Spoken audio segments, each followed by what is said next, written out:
Hi, I'm Tom Lynch, and you're in my studio. Well, I'm taking a minute, waiting for a painting to dry, so I can share with you something really important. Well, that really important element is the tool that you use. Of all the art elements that you might have, this is the most important, the brush that you select. And let me share with you how and why I made this selection. I selected Silver Brush Company, but their Renaissance brush. Whoa, what a difference. I have been out without a brush company for over 2 years. So I did a lot of testing, I did a lot of evaluating, I looked at as many and different ones as I could, and I found this has all the characteristics that I want and more. So I'll share with you how I paint with the edge, the side, the heel, the corner, the belly. That's that thick part in the center. What a difference. A 3/4 inch works great for a painting that is half sheet. If I get into a large size painting that's 30 by 50, then I have a 1-inch brush. But what's most important is how it holds, how it bounces, the spring, the way it captures paint out of my palette, the way it transfers and lets it flow so that fluid is even, the consistency, amazing characteristics that I'm looking for when not only the full 3/4 inch flat is coming across the page, how about just the corner or the edge?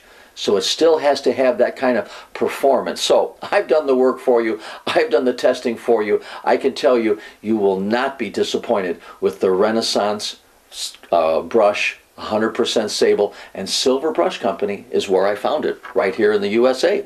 Their liner brush actually outperformed the liner brush that I was so attached to. It has a wonderful, I guess I have to call it now a needle point, such a great point at the edge. So that characteristic is going to be fantastic for you, and I'll share with you how I use it on its side as well because of how much moisture it holds. You'll also be amazed that I made a decision on a round brush. Well, yes, I'll be honest, I didn't use round brushes very much. That has changed because they have what's called a designer round, a little extra length out. Instead of a quick taper to the point, a long, slow taper, so I can do more things with it. I have more facets of the brush, and I have a wonderful, constant flow point that I can work with, whereas before wasn't as favorable for me. So, and here's a surprise. I would have never said that I'd be using a brush that has some synthetic, but the 50% sable, along with the kind of synthetic they have, has drastically reduced the price. So now, find your favorite store.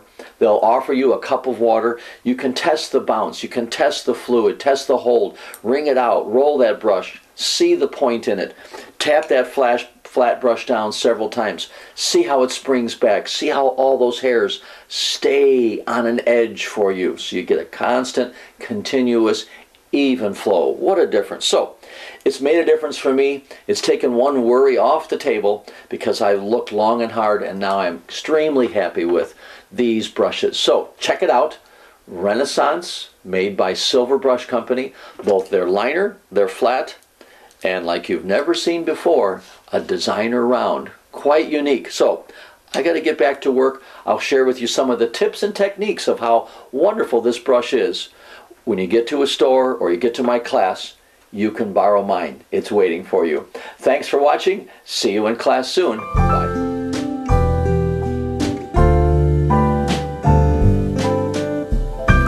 I'd love to share with you a few of the unique things about the liner brush.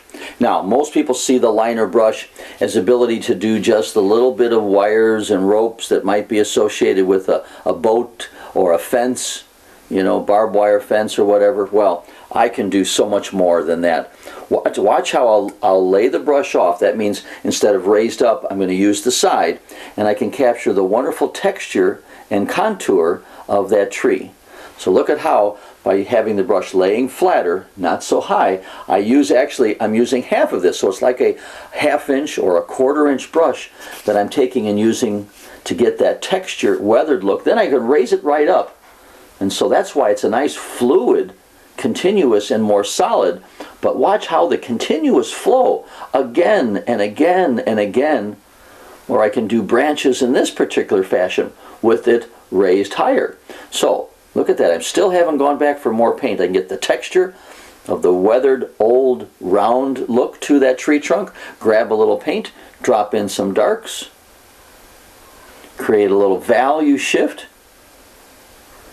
or some highlights with some darks.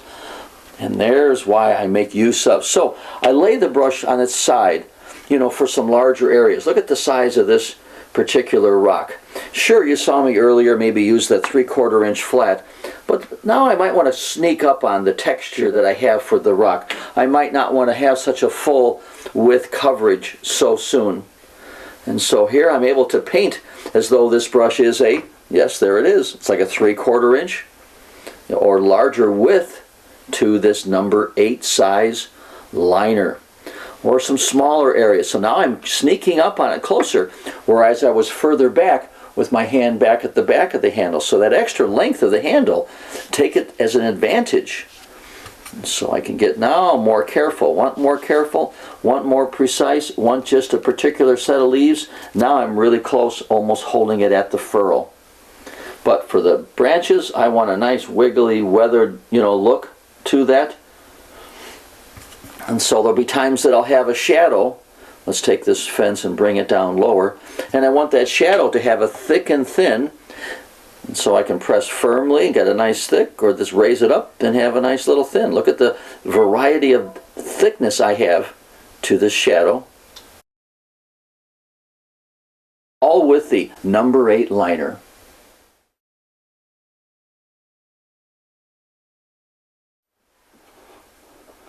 A few quick suggestions about this designer round. Take a look at that extra length out. What a wonderful point that comes to. The more gentle that it arrives at the point, the better that point will last, and the sharper that point will be as well. So I can use this brush on its side. Look at how I can cover the whole width. This isn't exactly the color for a cactus, but look at how I get so much more. Now then, raise it up, and I can actually capture the little thorns, spikes that are on the side of the cactus. So the side of the brush can press, I can get a good width. So it's like having a flat brush for a moment. Now it's like having a round brush. And then here it's like having a rigger brush. So the whole point being, I'm getting more variety of marks from that single brush. So I can have that wide coverage, narrow coverage, pointed coverage, sharp, chiseled point. Not quite the needle point that the liner brush will give me, but a much more versatile point than your normal round brush would give you. So this is a designer round. I'm just having fun making marks, going left and right and left. And the beauty, see, this has partial synthetic and 50% sable. And look at how I'm able to go again and again and again. I have done all of this and I haven't run out of paint. So you're not going to match that with a 100% synthetic brush. Look at how I can come back and modify and get the suggestion and fill in. I can do the texture of some leaves, then raise the brush up, and there's that branch going along with those leaves. Sideways scraping, now just a few dots. So the delicate little touch. So the variety of marks that you can make, that's the beauty of what I want and look for in a brush. How many different types of marks can I get out of one brush so I don't have to shift brushes, change the momentum, create more moisture, have the color not match by shifting brushes. So many more things can go wrong when I change brushes. And here I can just stay with, have a fun, enjoy the flow. So there's a few, and there's many, many more. I can still come over here and do some of these big rocks and then raise it up. I could capture that suggestion of a reflection, the shadow coming away from the side. So lots of different marks. That's what I'm wanting to show you. That's why I'm so excited about the Silver Brush Company Designer Round. That extra length out. Boy, look at the sharpness of that brush. This is one you've got to add to your repertoire. You'll really like it, as I have. Well, I hope that enlightened you a little bit about how a brush and the many different parts of the brush can be used. I mean, it's a quick little ditty, but at the same time, did you see the corner and how it could pull out some paint, the edge and the side, the heel, how I could turn it into a rough dry brush mark? Well, it made a big difference. It's always been that way for me. I needed those particular characteristics, and I was happy that I could demonstrate them instead of just talk about them. I'm glad you watched that. Think twice now about The liner brush, that extra length out, it makes a big difference. Needlepoint, but look how I use the side as well. And I think I might have surprised you because it surprised me, the designer round, that wonderful, gentle tapered to a point. So, Silver Brush Company has made great brushes. They've been at it for 25 years, but these particular ones are absolutely for me, and I'd like you to try it out. So if you join me in a class, you can test it out. Or at your local store, get a cup of water and then wet that brush and see how it bounces back. That bounce is a big part of being in watercolor painting. So, enough talk. Grab your brushes, take a look, compare, and join me in a workshop. You can test these out as well. Thanks for watching. Bye for now.